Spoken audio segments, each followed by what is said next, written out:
آج امت کی عمومی ضرورت یہی ضرورت ہے کہ ہم مکاتب قائم کرنے کی طرف توجہ کریں اور اہتمام کریں، کیونکہ آج ہمارا عام طور سے رخ اسکولوں اور کالجوں کی طرف ہو گیا ہے، جو یقیناً کسی اور طرف کا رستہ ہے۔ الحمدللہ بعض علاقوں میں ماشاءاللہ عورتوں کے مکاتب بھی قائم، مدارس بھی قائم ہو رہے ہیں اور مردوں کے مرکز بھی قائم ہو رہے ہیں، لیکن عام رجحان جو ہے اسکولوں کی طرف ہے۔ ہمیں اپنے رخ کو بدلنا چاہیے۔ ہم نبی کے نام لیوا کہلامیں اور غیروں کا تھوکا چاٹے ہیں تو بہت بری بات ہے۔ ہم یہود و نصارہ کا تھوکا چاٹنے کی رغبت رکھیں اور نبی کے راستے سے ہم اپنی اولاد کو بچائیں، یہ بہت ظلم کی بات ہے۔ اللہ تعالیٰ توفیق عطا فرمائے، ہمیں سب کو اس کا شوق عطا فرماوے کہ ہم قرآن پاک کی تعلیم کو مقدم کریں اور حدیث نبوی کو مقدم کریں، اس خدمت سے اپنی اولادوں کو مالا مال کریں اور پھر اسی خدمت کے لیے فارغ کر دیں۔ نہ ہمیں کارخانوں کا خیال آوے، نہ ہمیں کاروباروں کا خیال آوے، نہ ہمیں دکانوں کا خیال آوے۔ اپنی اولاد کو فارغ کریں دین حاصل کرنے کے لیے اور پھر فارغ رکھیں اسے اولاد کو دین پہنچانے کے لیے۔ کتنی بڑی امت آپ حضرات کے ذریعے سے جنت میں جا سکتی ہے اس علم کے راستے سے، اور آج ہمیں اس علم سے دوری ہو رہی ہے۔ ہمیں اسکولوں کا شوق ہوتا جا رہا ہے اور ہمیں اس کالجوں کی حوث ہو گئی ہے۔ اللہ تعالیٰ اس حوث سے ہماری حفاظت فرمائے۔ جب تحریک ناکام ہوئی اور ہمارے اکابر کا کابر نے سر جوڑ کر یہ فیصلہ کیا کہ بھائی اب اگر اس غیر منقسم ہندوستان میں دین، پہلے تحریک ناکام ہوئی اور ہمارے اکابر نے اس کے سلسلے میں اکابر کا کابر نے طرح طرح کی قربانیاں دی، گردنیں کٹائی، ملک بدر ہوئے، کالے پانی گئے، سلاخوں میں کھڑے ہوئے اور ہمیشہ کے لیے ملک کو خیر بات کہا۔ ان کی قربانیوں سے اللہ تعالیٰ نے دعا کو سنا اور پھر ان بزرگوں کے دل میں خیال آیا کہ اب اگر اس غیر منقسم ہندوستان میں دین باقی رہ سکتا ہے، اسلام باقی رہ سکتا ہے، ایمان باقی رہ سکتا ہے، قال اللہ قال رسول باقی رہ سکتا ہے، تو صرف مکاتب کے ذریعے سے۔ آج پھر ملک اسی موڑ پر کھڑا ہے کہ اگر ہم اسلام کی طرف توجہ نہیں کریں گے تو اقتدار چاروں طرف منہ پھاڑے کھڑا ہے۔ آج ہمارے محلے کے محلے غیروں کے اعلی کار بن جاتے ہیں اور ہمیں اس کا پتہ نہیں چلتا۔ آپ غور کیجئے، ہم اگر عیسائیوں کے اسکولوں میں اپنے بچوں کو بھیج رہے ہیں، قادیانیوں کے اسکولوں میں بھیج رہے ہیں، مشرکوں کے اسکولوں میں بھیج رہے ہیں، تو مرنے کے بعد نبی کریم صلی اللہ علیہ وسلم کو اور اولین آخرین کو کیسے منہ دکھائیں گے کہ ہم نے اپنی بھول سے اولاد کو غیروں کا اعلی کار بنایا، غیروں کی جھولیوں میں ڈالا۔ ہمیں یہ چاہیے کہ ہم چاہے جتنی مشقت اٹھانی پڑے اور چاہے جتنی دقت اٹھانی پڑے، اپنی اولاد کو ہم قال اللہ قال رسول۔ ایک ہی مثال دیکھیے، نبی کریم صلی اللہ علیہ وسلم نے تختے کھولنے کا حکم فرمایا، مسلمان نے اس میں حکم عدولی کی، نافرمانی کی، تو آج ہمارا بچہ ہو چاہے بچی ہو اسکولوں میں رانے کھول کر اسکول کی تعلیم حاصل کر رہے ہیں۔ کیا ہم مرنے کے بعد اس کے جواب دے نہ ہوں گے کہ نبی نے تمہاری خاطر کتنی قربانیاں دی، دندان مبارک شہید کرایا اور اپنے نالین مبارک طائف کے میدان میں خون سے بھر گئے، اور نبی کریم صلی اللہ علیہ وسلم نے اپنے محبوب شہر مکے سے ہجرت فرمائی، اور جناب ان کے جانثار صحابہ نے اور اہل بیت نے کیا کیا قربانی امت کی خاطر نہیں دی۔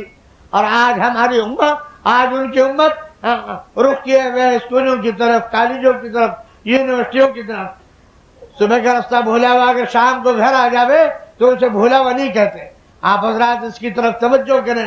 مکتب کا کام آج پوری دنیا کے ماحول میں بہت ہلکا کام نظر آتا ہے۔ ہمیں سب سے ہلکا کام دین کے کاموں میں اذان نظر آتا ہے، اگرچہ اس کا ثواب بہت ہے۔ مؤذن کی گردن لمبی ہوتی ہے اور کیا کیا مؤذن کے فضائل ہیں، ماشاءاللہ آپ حضرات علماء کا مجمع ہے، آپ کو مجھ سے زیادہ معلوم ہے، لیکن دیکھیے اس کا ثواب تو بہت ہے، لیکن اللہ کی طرف بندوں کو بلاتا ہے، کام اس کا اتنا ہے۔ جب آپ قال اللہ قال رسول کی طرف امت کو بلائیں گے تو آپ کے لیے کیسے نفع کی چیز ہوگی، کیسے فائدے کی چیز ہوگی۔ اپنا رخ بدلنے کی ضرورت ہے۔ آج تک پوری دنیا میں کہیں نہیں سنا ہوگا کوئی مؤذن بھوکا رہا ہو اور کوئی مؤذن خوراک سے پریشان رہا ہو. جن علاقوں میں دستور ہے کہ گھر والے خود کھانا بھیجتے ہیں، ان میں بڑی بوڑھیوں کے کان لگے رہتے ہیں کہ بھائی کھانا تیار ہو گیا ہے تو مؤذن کو بھیج دو کیونکہ وہ مسجد کا کام کرے گا. اور جن علاقوں میں مؤذن جا کے کھانا لاتا ہے ان علاقوں میں بڑی بوڑھیوں کے کان لگے رہتے ہیں کہ بھائی دیکھو کھڑکا ہو رہا ہے، کبھی مؤذن کھانا لینے آیا ہو. اذان کی نسبت پر ایک آدمی مؤذن ہے، اس کے کھانے کا تو پوری امت کو فکر ہے. جب آپ قال اللہ قال رسول میں اپنے آپ کو مشغول کریں گے اور اخلاص کے ساتھ پیسے تنخواہ کم ملنے کے باوجود آپ اس عمل میں مشغول ہوں گے تو یہاں کی زندگی چاہے دقت سے گزر جاوے، مرنے کے بعد آپ کو بہت اس کا صلہ ملے گا. اور یہاں بھی الحمدللہ کوئی بھی مدرسے والا بھوکا نہیں رہا. وہ دور پرانا گیا. مولانا الیاس صاحب رحمۃ اللہ علیہ گولن کھایا کرتے تھے. ہمارے مولانا عبید اللہ صاحب رحمۃ اللہ علیہ ماشاءاللہ قافیہ بندی کے ماہر تھے اور میرے استاد بھی تھے اور حضرت شیخ کے شاگرد بھی تھے اور خلیفہ بھی تھے. وہ ان میں اللہ تعالیٰ نے ملکہ دیا تھا، بات کرنے میں قافیہ بندی ہوتی تھی. وہ فرماتے تھے سعودیہ نے پرواز کی تو وہ اونٹ سے اونٹ تک پہنچ گیا، اور تبلیغ نے ترقی کی وہ گولر سے کولر تک پہنچ گئے.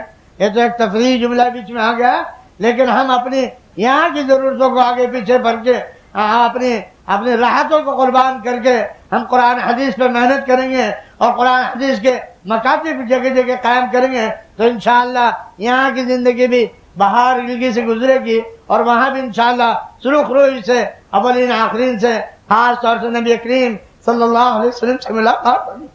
ہمیں سب کو آپ جی یہ چاہتا ہے مدرسے والے ایسے طلبہ تیار کریں کہ پڑھنے کے زمانے میں ان کی نیت کرا دیں، ان کا ذہن بنا دیں کہ مرنے کے بعد بھائی پڑھنے کے بعد پڑھانا ہے. کیونکہ غیر منقسم ہندوستان سے اتنی بڑی مقدار ہر سال فارغ ہوتی ہے. مسجدوں میں نماز پڑھانے والے نہیں ملتے، مکتبوں میں قرآن پڑھانے والے نہیں ملتے، مدرسوں میں کتاب پڑھانے والے نہیں ملتے.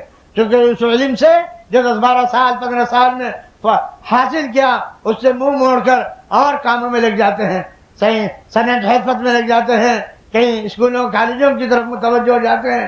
یہ علم جو ہے ہماری آخرت بھی بنانے والا ہے اور ہماری دنیا بھی بنانے والا ہے. اب فکر اس بات کی کرنی ہے کہ ہم اس علم کو فروغ کریں.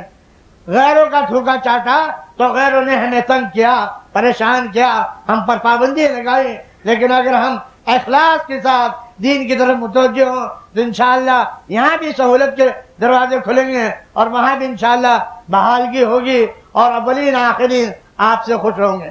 ہمیں اب تو یہ چاہتا ہے کہ مدرسے والے ایسے علماء تیار کریں کہ پڑھنے ہی کے زمانے میں ان کا ذہن بنانے پڑھانے کا، اور پڑھنے ہی کے زمانے میں وہ دعوت و تبلیغ سے مناسبت حاصل کریں، اور پڑھنے ہی کے زمانے میں کسی صاحب نسبت کے ہاتھ میں ہاتھ رکھ جس کی طرف قلب کا رجحان ہو اس سے تعلق پیدا کر کے اندر کے آدمی صفائی کرائے. اور پھر دیکھو جہاں بھی بیٹھے گا تینوں کام کرنے والا ہوگا.